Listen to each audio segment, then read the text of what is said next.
Welcome to the scorching arena of valor and the crucible of courage. This is the Forged in the Fires podcast with Fireman Rob. Here, in the inferno of life's greatest challenges, heroes are shaped and legends are born. Every episode is a torchlight of wisdom, casting a glow on the paths walked by those who've braved the flames and emerged stronger. In this furnace of fortitude, we'll explore tales of resilience, bravery, and the unyielding human spirit. Each guest brings their own spark of insight, lighting up the darkness and guiding us through the smoke of adversity. With Fireman Rob at the helm, prepared to delve into conversations that smolder with significance and stories that kindle the soul. It's not just a podcast, it's a beacon for all who seek to rise from the ashes and glow with purpose. So stoke the fires of your curiosity and ready your heart for tales of triumph and transformation. The flames are roaring. The stage is ablaze. Welcome to the Forged in the Fires podcast. Let the journey begin. All right, welcome back to Forged in the Fires podcast. I'm your host, Fireman Rob. Today I have one of my favorite human beings in the world. He is, he's a chief motivation officer for Triathlon, but he's a chief motivational officer for so many people in this world. A lot of you will know who I'm talking about. His name is Mike Reilly. So glad to have you on the show today, Mikey. Oh, Rob, it's my pleasure. I remember we did this, a few years ago? And yeah, 3 years ago. It's been too long. Man, you've been such a center point of our lives, my family's life, and I'm so many people's lives in Ironman and even beyond that. I actually, in this podcast, I wanted to find out Mike Reilly as a kid. I'm asking you to go back, but I actually don't know, like, the sports and all that stuff that you did when you were a kid. Wow, nobody's ever wanted to go back that far. Well, I played baseball when I was a kid. That was my sport, even though I was not that good at it. And yeah. And when I got to high school, and we played a lot of sandlot games. I remember some great sandlot games in Ohio and Toledo in the summertime.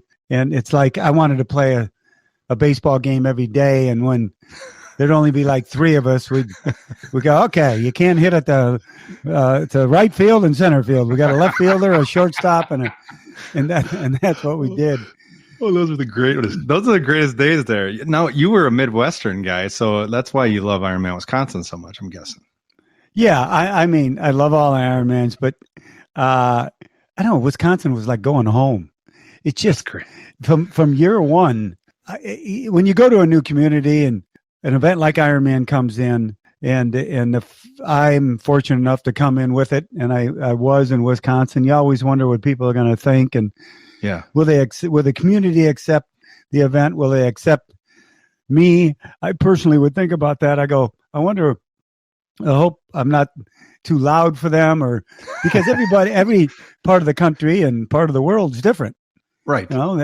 But man, that first race, it was like a quick love affair.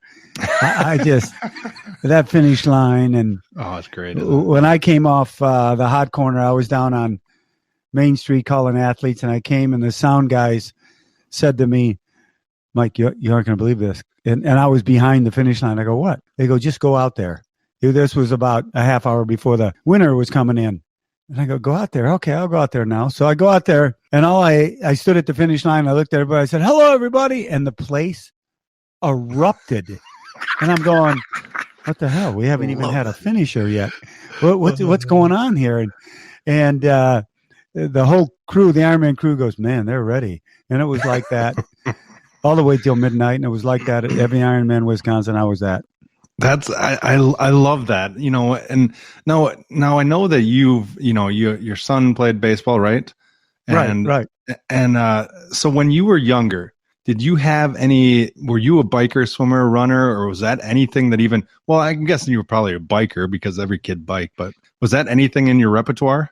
Yeah, I rode my bike a lot, but then I worked at a health club. Torrio, Torio. Dick Torrio was an Olympic wrestler, and he had a health club in Toledo, which I worked at, and so did my older brother, who's 10 years older than me. And he wrestled and worked out there, and I kind of followed his path. And I can remember riding my bike to the health club to work. And then I got into high school, and I just kind of kept riding my bike. I really liked riding it. And I would ride it from home to the health club, which was about, I'll never forget the Schwinn bike I had, which I'd say it was probably 6-7 miles. And I'd do it in the dead winter, summer, heat, whatever. I'd go back and forth. And I remember Torrio telling me, just keep riding that bike. You won't have any knee problems. And I'm thinking, really? What's he talking about? Well, I've never had a knee problem in my life.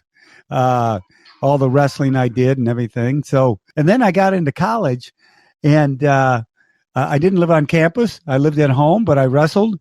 Yeah. And I'd ride my bike to college every day, park it by the side of a building, lock it up, and then ride it home. So I always rode. I mean, I just always loved riding. And when I was in high school, I wrestled and then did the same in college. But I just always loved riding the bike. I don't know why. And I still Where'd you go to college, Mike? University of Toledo, home of the Rockets.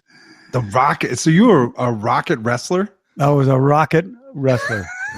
That's so awesome.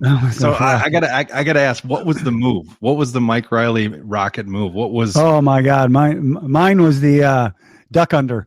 I'd tie up with a guy, and because I was never as strong as a lot of my opponents, but I didn't look as strong, but I had the strength to match up with them, and it always kind of fooled them. So I'd lock up with him, push away. I'd lock up again, and when he brought that arm up, I'd duck under. My brother taught me that move. Go behind him and take him down. And that's awesome. I just love doing that duck under. If I did it today, I'd break my back, so I'm not going to do it today. I was going to say that could be that. You know, that the next thing for you is like pro wrestling. What do you think? I was on the floor the other day with my roller and stretching and everything, and I got on all fours, just stretching out my back. And, you know, from that position, you do the sit out when you're down on the bottom and the guy's on top of you. So I said, I'm going to do a sit out. I swear it took me 30 seconds to do it. I remember as fast as I go, oh my God, this is so bad. This is so bad. Oh man, you did it at least. That's all that matters. Yeah. Nobody was on top of me holding me. Well, you can make up it's just like a Firehouse story, Mike. You just make up the story as you go. Yeah, really. Get better, grander as you go. I told my wife, "Hey, come up here and hold on to me. See if I can do the sit up." I'm gonna try the duck under now, Rose. Yeah, really. Well, now you're also a grandfather. How does that feel? You know, being in essence, you were like the father of triathlon for a lot of people because you made their finish lines what it is. You made their journeys what it is. How does it feel to be a grandfather now, and kind of how does that change you as a person? Well, first of all, it's the best feeling in the world. I tell my kids, by the way, you guys, my son and daughter, the grandkids, I go, I like them a lot better than I like you guys. It's fantastic. I do that in jest, but yeah, we enjoy them tremendously.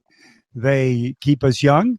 And you know, in triathlon, I would have people come up to me, you know, you're like my dad or my older brother or my uncle or my best friend I never had. And I'd hear those things and go, well, what do they mean? It was hard for me to think of myself in that way. I was a father, obviously, to my family and a papa now, you know, as they call me. But I never looked at myself as their dad. But then as time went on, and especially when I wrote my book and people were giving me stories and telling me the influence I had on them, and I never met them, but just the influence of, I guess, because I was there or at the finish line or said something that they aspired to do. So I never looked at myself that way as the dad or grandfather, but I think people do. It's just the progression of what's happened. And it's such a cool thing. I mean, I can only imagine you look back, especially when you wrote your book, and see just the power of not only your words, but you just being there for people. I think that's I love your book is called Finding My Voice, but it really, it was a lot of other people finding their purpose. What was it like for you that first time that you started to do announcing, and you could see the elation of somebody hearing your words as they cross the finish line, or even halfway on the bike? I know that you're out there for Ironman Wisconsin. What was it like for you? Because I know what it is for the individual that hears it, but what's it like for you as you went throughout your career? Well, it kept me fired up. It kept giving me energy. I knew I was, congratulating people, telling them they're doing a fantastic job, helping them on their way. I was their only, they've got friends and family on the course, but for some reason they couldn't wait to hear me tell them something.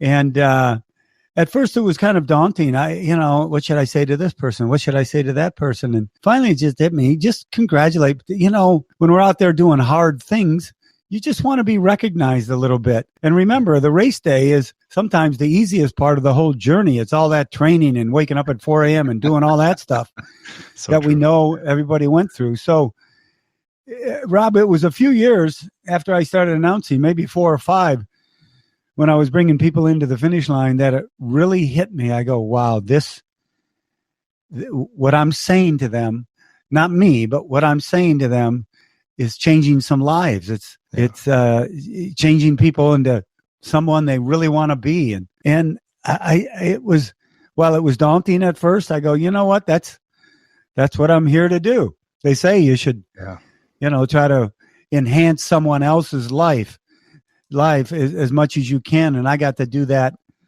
2,500 times an event. And just by saying their name and just calling them an Ironman.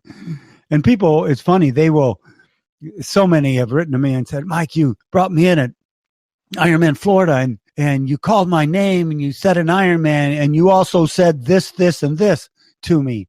And I'm going, oh my God, they remember everything I said to them. Like, you're looking fantastic and look at the smile on your face. Jimmy Brown, you are an Ironman, for the rest of your life. And they'd tell me exactly what I said.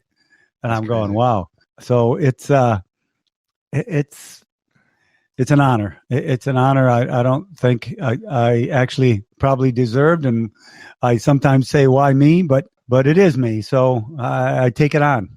I love it. But, the thing is, Mike, I'm looking at a 1989 picture of you on the Kona Pier.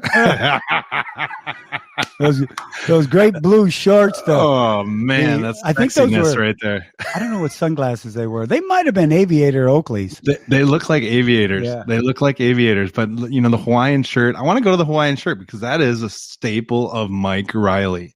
Is it still a staple, or are those packed away?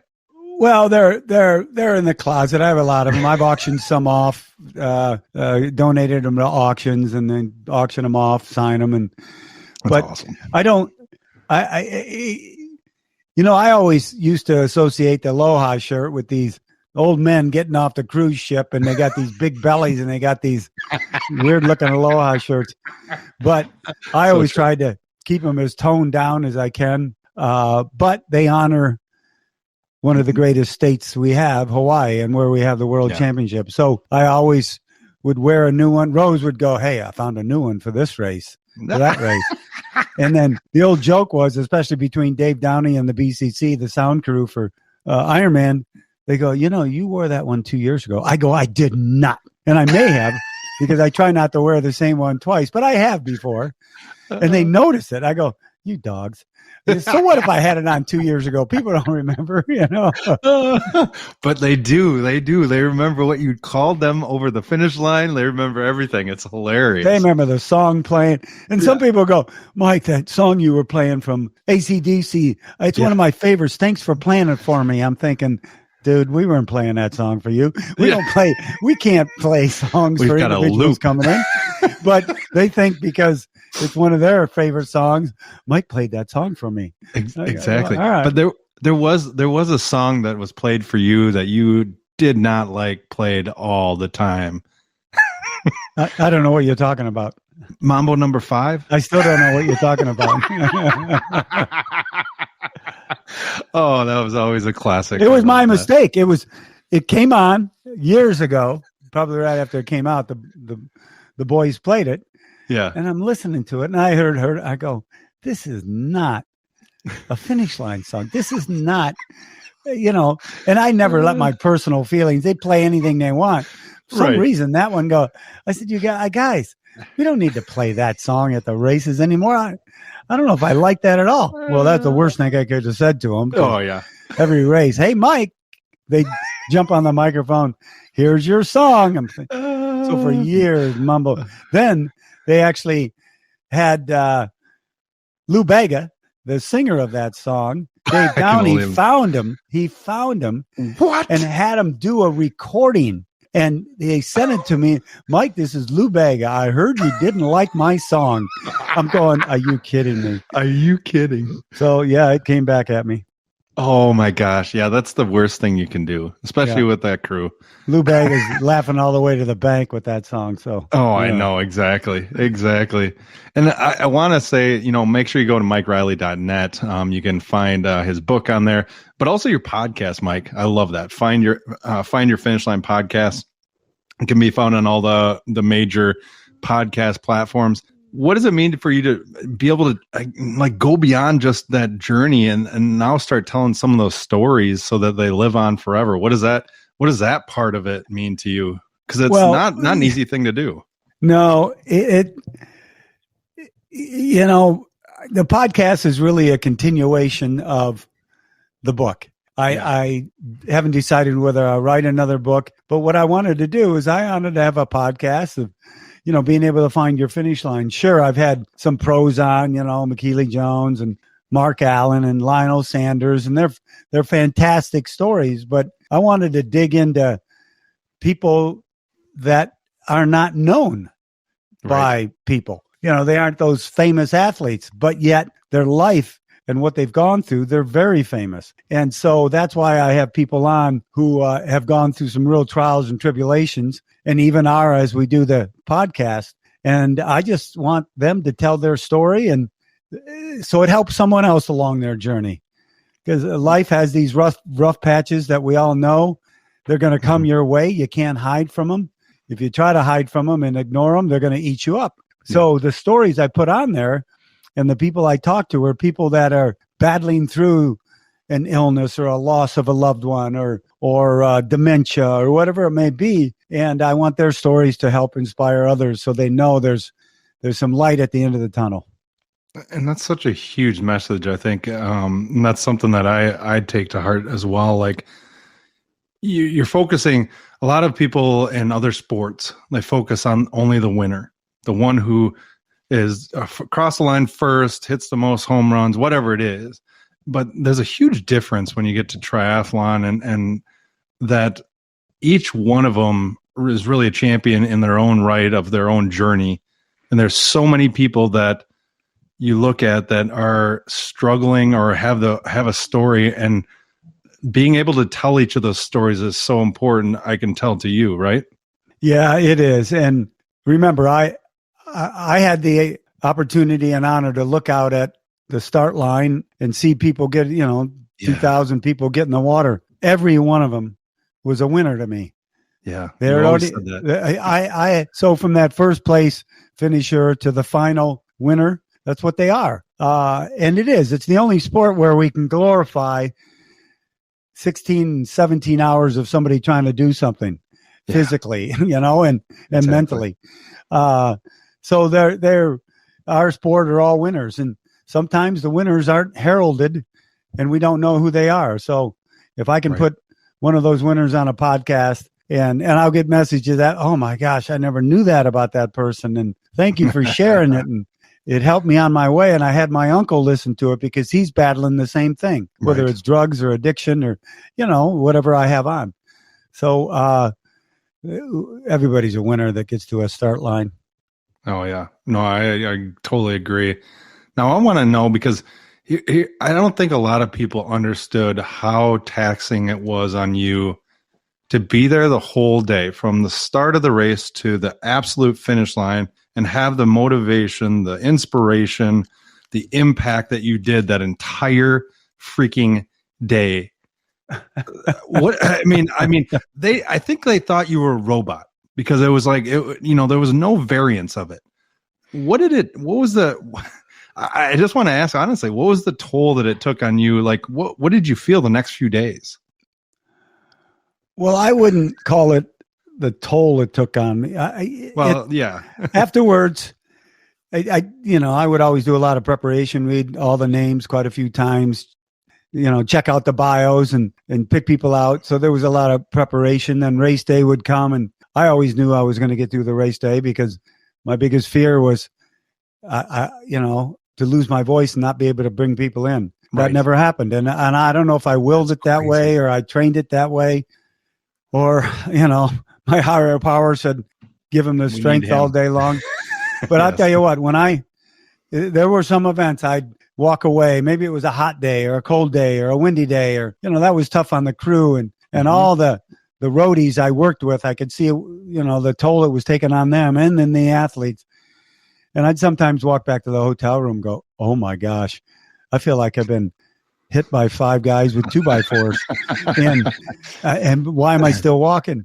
And then, mentally, it's that postpartum depression of, oh my gosh, it's over. What do you do now? And, I would have the award ceremony the next day, get going. It really would hit me on the way home.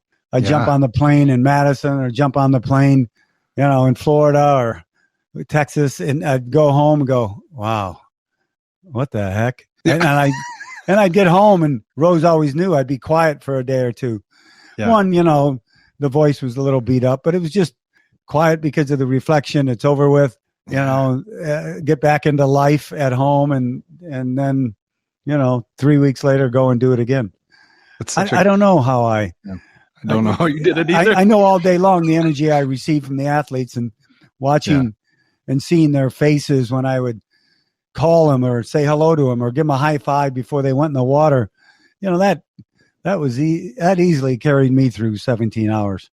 It's still amazing. I mean, I know that you biked a lot of places throughout some of the races and you're on your feet most of the time. I mean, it's still dumbfounding to me that the sheer number of races. I mean, I can only imagine the number of hours you had on your feet over your career. Oh gosh. Yeah. And I'm not a sitter anyway. And I can't sit for long periods of time. So the feet thing, then other announcers would come up and be sitting down. And I always felt you could project more. And a lot of the reasons you don't lose your voice is you're out breathing when you're speaking. You're letting the diaphragm push it out. Thus, the voice comes out clearer, more concise, and the vocal cords don't take as much of a hit. Standing up, it's easier for that to happen. When you're sitting down and you've got that diaphragm kind of crunched, and you're not expanding the lungs as much and pushing out the air when you speak.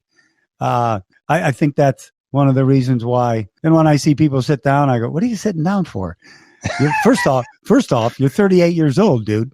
I mean, I don't get up. And now, I hear that they're switching off. One person will go 20 minutes, the other person will go 20, and they'll go back and forth. I could not do that. There's no way. I still remember Ironman Arizona when my wife was coming through for the first time. And you were in the bathroom and you had a dead sprint back to the microphone. I was so proud of you. I was just glad you zipped up. It was great. Yeah, I'm glad I didn't pull a hammy. It's funny when I'd be standing and walking around and then get to the finish line the last hour and start sprinting around, I'd feel both my hamstrings. I go, oh yeah, you dummy, you haven't even stretched these things all day and you take off running. No wonder I go, don't pull a hamstring out here. Oh man. And your animation in the corral, I mean, it's just unbelievable. But that energy, and I love that you mentioned, like, I always felt the same way the day after. Kind of like when they're clean, everything's cleaned up and it's like, what just happened here? It's kind of that weird feeling, but you had it even almost to another level of you were in it for all 17 hours.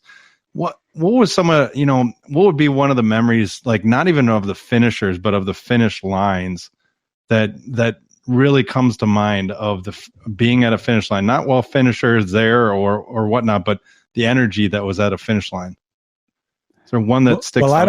I'd always be in town when they start building it, Yeah. And I'd start seeing it go up. And as soon as that arch would go up, I'm thinking, boy, there's going to be a lot of dreams made and underneath that arch. A lot of things are going to happen to people that they don't even know what it is. They're at the race to cope or to transform themselves or to heal. And I would always see that thing. And then next day I'm seeing them breaking it down, and it's kind of sad. It's going away for another year. And it just hit me. The saddest Ironman New Zealand last December.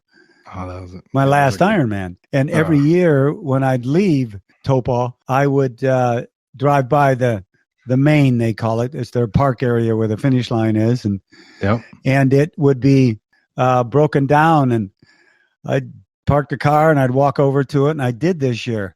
And I would always do that every year and just kind of say goodbye to the area as I drive back to Auckland to go home. And I did it this year. And my older brother was with me, took the trip, and he was just walking around. He didn't realize what was going through my mind. And all of a sudden I'm standing there going, holy crap. This is the last time. This is the last time I'm going to be here for this race in New Zealand under this capacity and anywhere. And it was sad. I wasn't on the verge of crying. I was just on the verge of like, wow, that is really sad. It's my choice and I'm good with it and everything, but I just never envisioned in all my 30 some years on the microphone at Ironman races that I would have that feeling at any time in my life. And all of a sudden, as they say, my gosh, that happened overnight, Right. It was just there. And so I never shared that. That was I'm standing on the grass where people had finished and going, wow, this is it. Wow. And what a cool place to end. Perfect. It's such a beautiful area. I mean, it's a hairy drive. I mean, with you and I in the car. And I know. And we got stopped by a cop, didn't we? Yeah, we did. Yeah, we did. Yeah, for not turning the blinker on, which is really against the law there. But that New Zealand race, I mean, I have Andrew Messick, thank him profusely for making it happen because it wasn't really going to happen. Arizona was going to be my last. And he asked me, you want Arizona to be your last? I go, I'd love to go back to New Zealand, but the race is in December and not March. Yeah. And we haven't put anything together. He goes, I'll take care of it. Next thing you know, I'm heading to New Zealand. And that's so cool. Bless him for putting that together for me so I could go down under and see all my friends and have my last race down there. I absolutely love that, Mike. Thank you for sharing that too, because it's just, I mean, that race was so powerful when I got to go do it, and even having you down there with it was even better. Yeah. What year was that? Was that 18? That was 19. 19. Okay. That was 19. Yeah, that was 19. That was a good year. That was that was before everything got crazy. I know. So I always ask 3 questions at the end, but I want to ask you one more question. If you could, for anybody who's listening that's looking forward to being a future Ironman, what would be that advice that you give? Because I know that you have great advice for them. What would be that advice that you give for them to continue to just push forward and know that they can get it to the finish line? My advice is you can. I know you absolutely can. When people tell me they don't have time or they have a sore knee or they have this or they have that, to me, their excuses are invalid, because I've seen every walks of life come across an Ironman finish line. And the reason they did is they made a commitment to themselves to do the hard things to do it. And I think people make excuses because they know in the back of their mind, they don't want to do all that hard stuff of getting up at 4:30 in the morning and getting to the pool, getting a run in at lunch, getting on that trainer at night, getting those long rides in on the weekend, balancing family, work, and training, which you have to have everybody sign off on.